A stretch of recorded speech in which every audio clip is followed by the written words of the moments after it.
ఆయన ఈ రాష్ట్రాన్ని, ముఖ్యంగా దేవాదాయ ధర్మాదాయ శాఖ, టీటీడీ ఈ వ్యవస్థల్ని చాలా గొప్పగా పరిపాలించాలి, ఈ రాష్ట్ర ప్రజలకి, ఈ భక్తులకి చాలా భాగ్యమైన పరిపాలన అన్నట్టుగా చంద్రబాబు నాయుడు గారు, లోకేష్ గారు, అలాగే పవన్ వీళ్ళందరూ ప్రజలకి నచ్చేటట్టుగా పరిపాలించాలని మనస్ఫూర్తిగా ఆశీర్వదిస్తూ, చంద్రబాబు నాయుడు గారు చాలా కాలం రాజకీయాల్లో అనుభవజ్ఞుడు, 3 పర్యాయాలు ముఖ్యమంత్రిగా చేసిన వ్యక్తి, సెంట్రల్తో చాలా సంబంధాలు ఉన్నవారు, ఇప్పుడున్న ఈ క్లిష్ట పరిస్థితిలో ఉన్న ఆంధ్ర రాష్ట్రాన్ని రక్షించి ఆర్థికంగా చాలా గొప్పగా చేయగలరని భగవంతుడిని కోరుతున్నాము. ఆ రకంగానే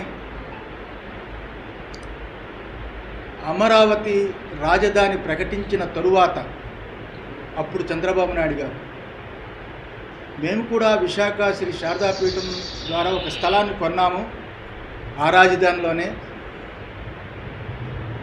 చాలా గొప్పగా నిర్మాణం చేసి అక్కడ కూడా విశాఖ శ్రీ శారదాపీఠం, శ్రీశైలం, తిరుపతి, ఋషికేశు, కాశీ, అలాగే తిరువన్నామలై, ఇతర రాష్ట్రాల్లో చాలా చోట్ల ఉన్నట్లుగా, అలాగే మొన్న కోకాపేటలో హైదరాబాద్లో ప్రారంభించాము, అమ్మవారి గుడి అవుతున్నది. మేము కూడా మీ అందరికీ చెప్పాము ఒకసారి, ఇక నుంచి హైదరాబాద్లో మేము సెటిల్ అవుతాము, హైదరాబాద్ కోకాపేటలో ఉంటాము, పూర్తి అయిపోతుందని. అలా అన్ని చోట్ల కట్టినట్లు ఆ రోజుల్లోనే నిర్ణయించుకున్నాము, అమరావతిలో శ్రీ శారదాపీఠం నిర్మాణం చెయ్యాలని. అది కూడా మంచి ముహూర్తాలు ఉన్నప్పుడు ప్రారంభిస్తాము. ఈ రకంగా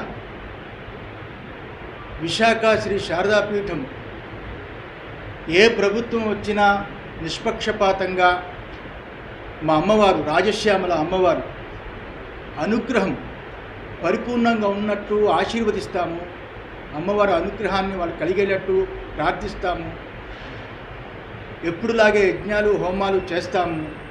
ఇప్పుడు ఎందుకు చెప్పవలసి వచ్చిందంటే, ప్రమాణ స్వీకారము ఎల్లుండి ఉంది కాబట్టి మేము కూడా ఋషికేశ్ చాతుర్మాస్యానికి వెళ్ళే సమయం ఆసన్నమైంది. మళ్ళా 3-4 నెలలు తిరిగి ఆంధ్ర రాము కాబట్టి